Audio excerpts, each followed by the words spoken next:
Hi, welcome to winemastery.co.uk. My name is John Lyford. This is John Murphy. And we're here to tell you all about wine, hopefully help you find the wine, if not the wines, that you will be in absolute ecstasy with. That wine that you just really are looking forward to, that special glass that your friends promised you and you really enjoyed it last time. You've no idea where they buy that bottle of wine, but you're looking forward to it. And we're going to try and find you that bottle of wine that you are going to enjoy so much you just want to buy a case full.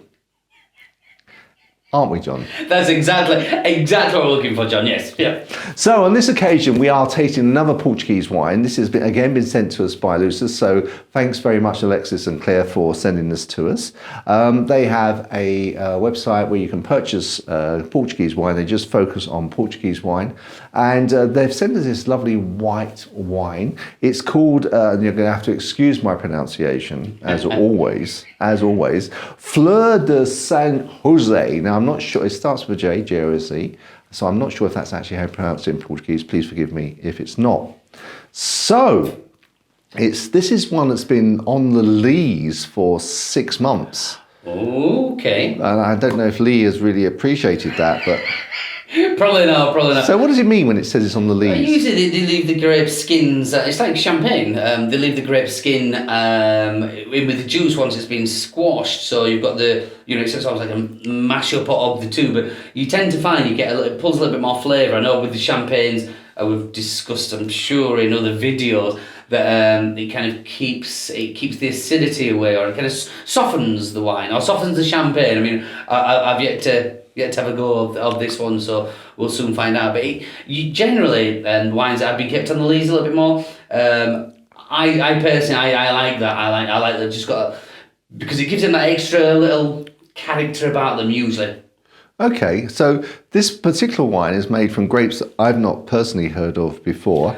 I understand it's made from Viocino. I've got a crib sheet down here, so excuse my eyes diverting down. Viocino. Again, please excuse me, everyone in Portugal is going to be shouting at me. Rabigato and... That was my favourite. Gouveio. I should take it back, that was my favourite. What was the last one, John? Gouveio. Oh, that one sounds like... But I'm mocking you, I'm sorry to mock you. No, not at all, I deserve it. I'm sure everyone in Portugal is joining you in mocking me. Not at all, because personally, we've said many times, there's literally thousands and thousands of grapes, and I personally have not heard of those grapes at all. So I didn't mean to mock you, John. Everyone else does. Why should you be the exception? I'm laughing with you, we'll say. So these wines are produced in the Douro Valley, which is where they also grow the port wines, isn't it? Yeah. It'd be really, really interesting to taste this. And as I said, they've been aged on the lees for 6 months, and you've said that should make them softer. So should we get to try and actually see if that works? Yeah, we should. That's probably the longest introduction we've ever done, John. Sorry, it's fine. Let's get stuck in. Colour? Straw hair colour? Maybe even pale straw. Oh, maybe. All right, yeah, okay. I'm only saying that because I read it on the label. It's nice straw pale. Yeah, no. But do you see a green? Is there a green in there? Yeah. I'm thinking a hint of. Then I'm also thinking it's coming from garden. I just realised. Green outside the window. Possibly. Because you're holding it up against the window and there's green out there. Possibly. All right. We'll go with that. Let's go on the nose. Wow, that's really strong. It is. That's right in your face. Well, it would be because the glass is there. That is one reason. But it's very unusual. It is very unusual. It reminds me of something. I can't. It reminds me a little bit of and I don't know why we should have this in a white wine, but it reminds me a bit of a Pinot Noir. Okay. I don't know why. That's because there's like an earthiness to it. Possibly. And do you think that's the grapes, the skins having their effect in the wine? Yeah, I think it would have done. Yeah. Anyway, I'm going to get cracking straight on with vegetational. Yeah. If there's such a word.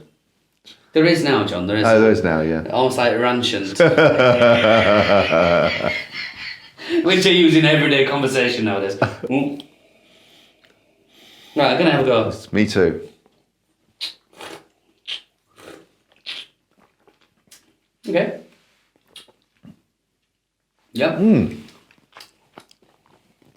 So, I'm getting, to begin with, I got apricot, certainly stone fruit. And then the word came into my mind that I was getting dirty apricot. I think that comes back to that vegetational. Yeah. I don't mean it in a nasty way at all. It is really, really full on flavour. But it was like just a little bit of complexity there. It wasn't just pure fruit. There was this sort of background.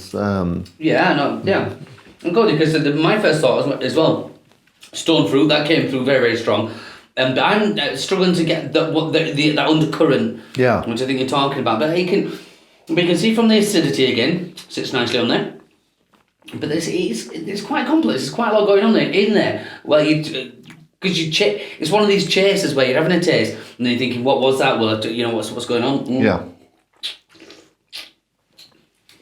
But I like it. I like the length on there. It's one of these white wines that, for me, again, we said before, commands respect. This isn't just a slugging down kind of. They won't be on the lawn with a straw boater on this one. It's not that kind of. No, it's not. This is lush. Lush is one of those, and juicy. Lush. Yeah, no, it's got, and I'm just purposely, I'm really tempted to take another sip, but I'm purposely holding off doing that just to see how long that taste lasts. And while you've been talking, it's just continuing. It's still there. It's got a really good mouthfeel about it. Really hangs around in there. Yeah. As you say. Yeah, so that for me, the taste, I should have timed it, I guess, but it is only just going now. It's but it's leaving the mouth very fresh. Yeah. I haven't got that sort of any cloyiness or. No, and none of that sharp acidity that I'm definitely not a fan of. And the strange thing for me is that the taste isn't really reflected in the nose. It doesn't taste the same as it smells to me. No, but again, I'm struggling to pinpoint that smell. Yeah, agreed. Yeah. Or the nose. There is. It's almost like for me, it's like a Sauvignon Blanc that's had the acidity taken out of it and the rest of the smell intensified. Okay, I see. Yeah, and for me, I would liken it more like a Pouilly-Fumé style, a French, that Pouilly-Fumé, which is a little bit, I don't know, it reminds me of that smoky, almost smoky. I get that now. Well, that is a very. I think this is definitely one that you could share with a friend and probably, as we are, John, probably get in there and find out what is that bit in there, what we're smelling, what we're tasting there. I think this has got that quality. Yeah. This is definitely one that, I say, you're not just drinking haphazardly. You will have a taste and then you'll be like with your friend, what is that? What is going on in there? What is that? Yeah, well, actually, maybe we should set a challenge to Claire and Alexis. They should actually they should do a quick video, and we're if we get time, we'll add it to this one, and they can tell us what they're tasting. Okay. And we'll just sort of butt it on the end. I like the idea of that. If you like the idea of that, we'll go for it. Hi, so Alexis and Claire kindly agreed to do a quick video just to go over the tastes of the wine that John and I were struggling to find. So that follows now. Hi John and John. Hi. It's Claire and Alexis here from Lusus Wines, and we accept your challenge. So we're here to talk about this particular wine, which is?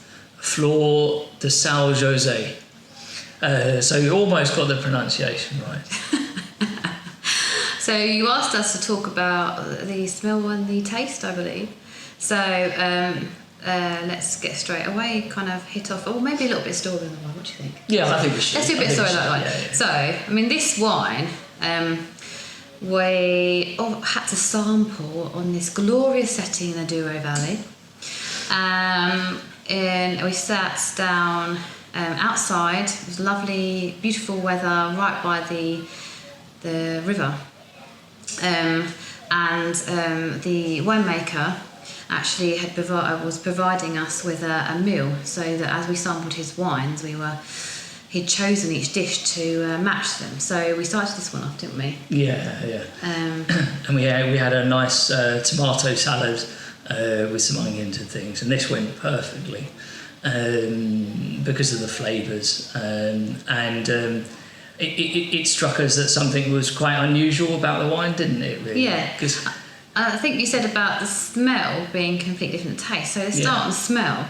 So as soon as I smelt it, I smelled like a smoky smell, didn't I? Yeah, that's right. And why would that be? So that's kind of you get that in some Douro wines, and I think it's more about the regionality and the specific area that the grapes are grown. So all the schist soil, and that picks up obviously all the minerality, but alongside that it also picks up some of the smokiness as well, which makes it makes it interesting, makes it very different to the other wines that we've got on our portfolio as well. Yeah, so I totally agree with you, John, when you said that the smell was also very different to what the taste is. Yeah. So then I tasted the wine, and it was very fresh. It's kind of less acidic as well, so it's kind of fresh, kind of tropical fruity almost, but very Sauvignon Blanc. So what you're saying, Sauvignon Blanc as well, that's exactly kind of the flavours that we got, but it's a lot less harsh, and I think that's probably because it's been on the lees, so it's kind of got a chance to mellow a bit, and it's less, I guess less. You feel it less in your throat. Yes, harsh. Yeah. So that's the kind of smell. But for me, it was mainly the kind of smoky smell, and then the taste. I mean, the grapes. You want to talk about the grapes? So the grapes are Arinto, Rabigato, and Gouveio. There you go, Joe. So the Arinto has the kind of the stone fruits type flavour that comes through, and definitely comes across as a sort of the tropical type flavours and the smells from this wine. The Rabigato and the Gouveio allow these kind of the minerality to come through, so it comes through and it allows the levels of complexity there. And obviously the fact it's been on lees for 6 months, then it adds that even the extra element of complexity as well. And the fact that it lasts a long time in the mouth as well means that it's a very good wine. Very good wine. Yes. So we thoroughly enjoyed this, and yes, I think you do need to spend time enjoying it. It's a fun wine because you can talk about all the different elements of it as well if you with friends, and as you're talking about as well. So I think it makes it interesting as well. Yeah. So, cheers. We're gonna have a bit now. Chin chin. Chin chin, as you say. Well, thanks very much for that, Alexis and Claire. Really helped with how the tastes are there. And also, thanks very much for the help with the pronunciations. Much needed at this end, I can tell you. So thanks very much. We'll get back to just rounding the video off. Yeah, well, so this is available I put the web link down underneath here. I was going to say downstairs for a moment. I would hope not. I'll put the web link underneath the video here. And to the where you can buy it from at Lusus Wines. Very, very special. It is $18.98, so it is for some people that may be too expensive for a bottle of wine. It's obviously will be expensive for some people, but it's what you want from your wine as well, isn't it? Because I think that is a really good. If you were to put this out at a dinner party at the beginning, again, I think this would have people saying, we'll be really curious, what is it? How? Yeah, but yeah, it is $18.98. Yeah, so the point I think there is that you will want to actually taste and enjoy it. It deserves that, rather than, as you said, it's not one for the lawn where you're chatting to someone and you just sipping and not really concentrating on the wine. Yeah. You would really want to make the most of this. Super. Well, fantastic. Well, once again, Claire and Alexis, thank you very much indeed for sending this to us. It's an absolute delight. As I said, links down below. If you enjoyed this video, please give us the thumbs up. Also, if you haven't subscribed, please subscribe, press the bell button, and that way you'll be notified as soon as we put up another video. And until the next time, we look forward to seeing you there. Chin chin. Chin chin.